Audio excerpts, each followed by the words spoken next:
So as a teacher, and you're seeing a lot of the next generation of guitar players, what are some things that excite you about the future of guitar playing? And what are some things that concern you about the future of guitar playing? The things that excite me are the openness of, and of course, see, when I started to play, I started playing the guitar in 1960, 61. It's around about that time as was a kid, and I was fortunate in my dad being a musician. He had some records, Django Reinhardt, Duke Ellington, or a lot of jazz records.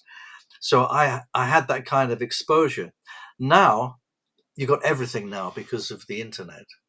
So it's really it's in some way it doesn't seem quite as tribal as it was before. It's like you're only into one kind of music. Now I find a lot of players far more open-minded to other styles of playing, other kinds of music.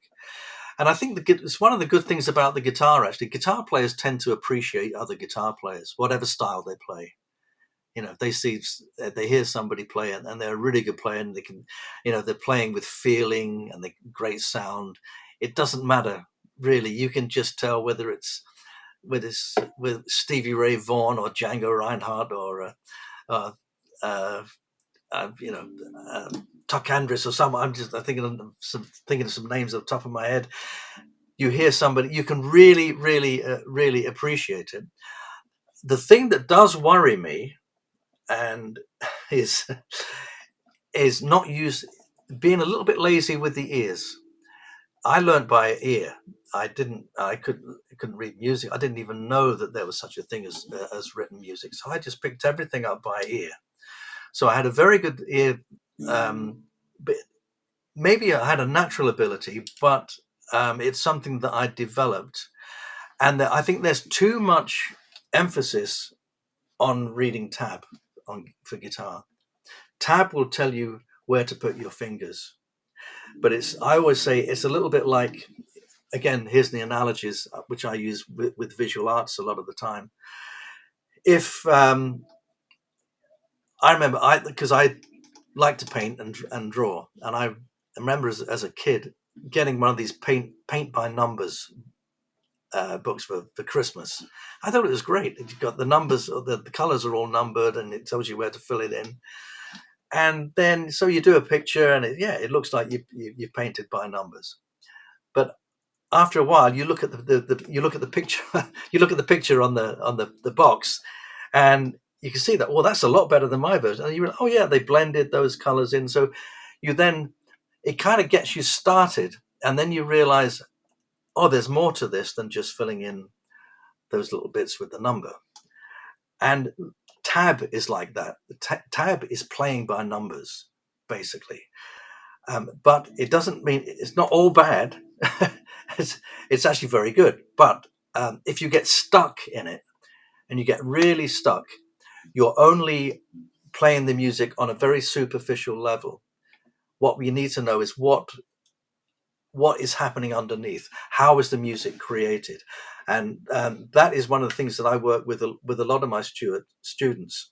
So yeah, that's fine. Okay, use tab, use regular notation, but you're playing that. Yeah, you can play it really well.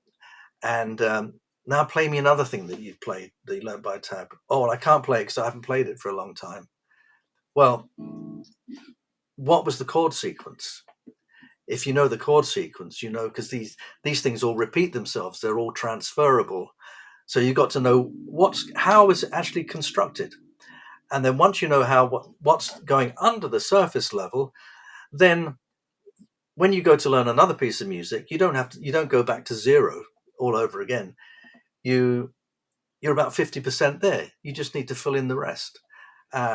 So my encouragement is to get players to just open their ears more and not get stuck. Only just use that music as a guide for you. It's not carved in stone, especially with the music we play. When I'm not playing music that is, even if I play somebody else's music, I'm not playing it like a classical composer for guitar would have wanted the piece of music played in a certain way. and you're you're having to be um, honest to that composer. This music is open for interpretation. I never play anything the same twice. uh, so that is my concern, and that's something I talk about a lot with my students, not to get stuck with your iPad looking at that. Looking at those numbers. It's great, it's going to help you out, but it's only a guide. That's all it is. So, I was 12 once, and I grew up in the YouTube guitar generation, and I was one of those musicians who felt like he was stuck on tab for a long time before I eventually broke free of that. If a musician out there is stuck to tabs, is they can't escape the tab box. What are some things you would suggest to get them out of that? Listening. This is something that is so essential. It seems incredibly obvious, but I, I go back to my childhood again, and just the music that I heard, I just listened to it and I absorbed it before I even played it on a guitar, before I even picked up a guitar. And just listening to the music and feeling it and getting into your body, getting into under your skin. Um, and uh, yeah, it's hard to break away when you're working visually with something. Um, I've you know I've had the same thing too. It's why I like to. If somebody says to me, "Oh, do you know such and such a tune?" and they say, "Oh, I've got a chart for it," and I say, "Well, no, just tell me, because if I have the chart, I will then start visualizing it, and I will start, and then I'll become dependent on looking at that chart, and then I have to break away from it, and then I have to go away from that using my eyes to using my ears. So if I can just cut that out right from the beginning and just go with my ears, it's far better. But if I want to remember something, then I might write it down, or just say, "Well, give me that," so it will remind me of it. As I said, it's just a reference. It's training your ears, and training your ears with intervals is a very just something like a scale. Can you hear my guitar okay there? Like a scale, so I'll try it and sing it. Da da dee dee da da da. I'm not a singer. You'll notice this. Da dee da da da. Dee dee dee. Da dee da da. Do dee dee. Dee da da da. It seems like a very simple thing to do, but if you sing something or get someone to sing to you and then play it, you'll be surprised how many players, and even good players, can't do it, because there's a disconnect between there. Singing is our bridge. You know that feeling when you know what you want to play, you've got all these ideas, and then we go to play it and you can't play it. There's a communication breakdown. What's going on here? You can't play it. That is your link. Sing everything. If you can't sing it, don't attempt to play it. Sing everything. And that's what I used to do when I was a kid going to school and I didn't like school. I told you I left when I was 15. Legally, you could leave school at 15. It was okay. And but I used to sit there and I would just go over in my mind um, things that I wanted to play on the guitar. And obviously, I didn't have the guitar with me, so I developed this ability to practice without the instrument. And a lot of that was to do with singing. And I couldn't sing out loud in the class, but I'd be working, and as I was singing, it was a combination of singing and then visualization. So you sing something very, very simple, and then just visualize how you play it. Visualize how you play it in different keys. Visualize how you play it in different positions. Visualize it. If you said, right, okay, I'll put the bass note in there. Um, and it was a wonderful skill for me to develop from an early age, because later on, when I became a touring musician and spending most of my time actually just traveling without the guitar, I'd spend all day, I mean, I'd be on a flight or driving in the car and something. I'd work it all out in my head what I'm going to play that night, and I just go through it and go through it. And I can remember as a kid, I would sit at home. I would sit at school, and I would think of. I'd go over something that I wanted to play on the guitar. Maybe it was a melody that I'd heard on the radio, or something I was making up. And during the course of the day, I'd figure it out, and then I'd go home. I'd pick up my guitar and I would play it, and my mother would say, "Oh, I've not heard you play that before. Uh, how long have you been playing that?" And I said, "I've just played it for the first time." My mother thought I was a genius. Oh, my son's a genius. My God, he's never played that before. No, I haven't played it on the guitar before, but I played it today at school. I played it about 3,000 times in my head. We have to internalize music because it doesn't come from here. This is just our way of. This is kind of the loudspeaker of my mind. This is what lets you know what I'm thinking. And so while we're on this ear training thing, one of the things that you mentioned in your free guitar course on your website, your 3-part guitar course, which I highly recommend to anybody. It's free. Just give them your email and you get videos sent right to your email. They're great. I really enjoyed it. One of the things you said in there is that your ear training is more important than music theory. Why? And I guess more or less like, yeah, I guess why? Why is your ear training more important than music theory? Okay, look at any kind of traditional music anywhere in the world, whether it's somewhere in North Europe, South Europe, North America, South America, Africa, Pacific Islands. Um, people are every group of people in the world play music, have music, express themselves through music. So you wouldn't get a family making music together and the son seeing his dad or his mother play some music and say, "Oh, I like that, Dad.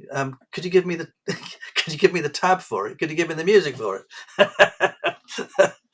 you know, um, it's it's organic. That's the way it is. That's the theory can come later. If you put the theory first, it's not that it's not as important. It's just that it doesn't need to come first. The ear, playing by ear and feeling music is what comes first. And the theory is also good in um, once you learn theory, particularly with harmony, then you get to understand harmony, and the whole mystery starts to kind of open up once you understand it, and you can put names to it that everybody uses, or you can make up your own names for it. But that will open up your mind to, in this case, in harmony, which is my major thing. Um, but if you start theoretically, it can really hold you back because you're using your head. You're using your head and not your heart, because music's about feeling. It's about emotion. It's about feeling things. And of course, learning to learning theory as well as it then expands your musical experience. You can then tap into the theory and um, get deeper into playing as you go on. But also, it's the way you can communicate with others. And this is another problem with tab, because tab is only any good for guitar players. So if you were playing with other musicians and you've got a piece of music, and the piano player or the trumpet player said, "Hey, I'd like to play that," I say, "Hey, there's the tab." that's no use to them. So, yeah, learn tab. It's great. It's not rocket science, but to learn notation is more important. And I didn't learn to read music till very later on. I'm still not a sight reader.